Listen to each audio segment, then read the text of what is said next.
मां के अंदर शिशु के लिए सभी आवश्यक पोषक तत्वों की अच्छी मात्रा होती है, जिससे बच्चे का सही विकास होता है और उसे आवश्यक ऊर्जा और पोषण प्राप्त होता है। इसमें प्रोटीन, विटामिन, मिनरल्स, फैट और अन्य पोषक तत्वों की सही मात्रा होती है, जो बच्चे के निर्माण और विकास के लिए आवश्यक हैं।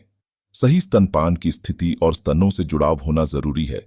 अगर बच्चे का वजन बढ़ रहा है, वह प्रतिक्रियाशील एवं फुर्तीला है तथा वह दिन में 6 बार पेशाब करता है, तो इसका तात्पर्य है कि बच्चे पर्याप्त दूध मिल रहा है। स्तनों के आकार का बच्चे की भूख मिटाने के लिए जरूरी दूध की मात्रा प्रभाव पड़ती है। मां का दूध है एक शिशु के सही विकास के लिए अत्यंत महत्वपूर्ण है। जिन बच्चों को उनकी माताएं स्तनपान नहीं कराती हैं, उनकी 1 साल का होने से पहले उन बच्चों की मौत की आशंका 14 गुना बढ़ जाती है। स्तनपान को लेकर अभी भी बहुत से मिथक फैले हुए हैं, जिनकी वजह से महिलाएं अपने बच्चों को स्तनपान कराने से परहेज करती हैं। हमने इन मिथकों और अवधारणाओं को दूर करने के लिए कुछ विशेषज्ञों से बात की है। क्या स्तनपान के दौरान निपल को चोट सूजन सामान्य बात? स्तनपान की शुरुआत में थोड़ी बहुत परेशानी होना तो आम बात है और शुरुआत में निपल में सूजन आ सकती है। हालांकि बच्चों को दूध पिलाने से माताओं को स्तन में ज्यादा दर्द या सूजन आनी तो नहीं चाहिए। अगर ऐसा होता है तो इसका मतलब है कि निपल में संक्रमण है या फिर बच्चा उन्हें ठीक से पकड़ नहीं रहा है। पहली बार मां बनने वालों के लिए तो स्तनपान कराने की आदत पड़ने में थोड़ा वक्त लगता ही है, लेकिन अगर इससे बहुत दर्द और तकलीफ होती हो तो फिर डॉक्टर, नर्स या दाई से बात करनी चाहिए। क्या तुरंत स्तनपान नहीं कराने पर बच्चे का दूध न पीना? बच्चे के पैदा होने के तुरंत बाद उसे स्तन से दूध पिलाने के कई फायदे होते हैं। इसका सबसे बड़ा लाभ तो बच्चे को तुरंत पोषण देना होता है।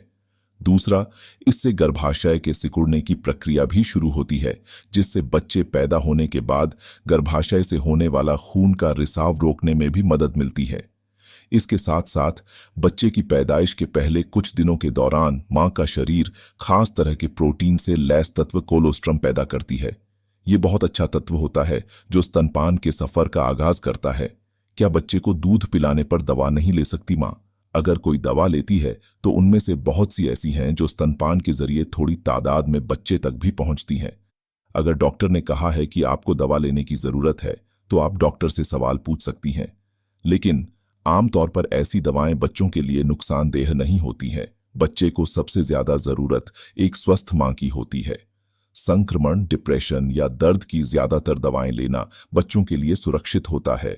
स्तनपान के दौरान दवाओं को लेकर सावधान होना चाहिए। बिना डॉक्टर के प्रेस्क्रिप्शन के मिलने वाली दवाएं नहीं लेनी चाहिए।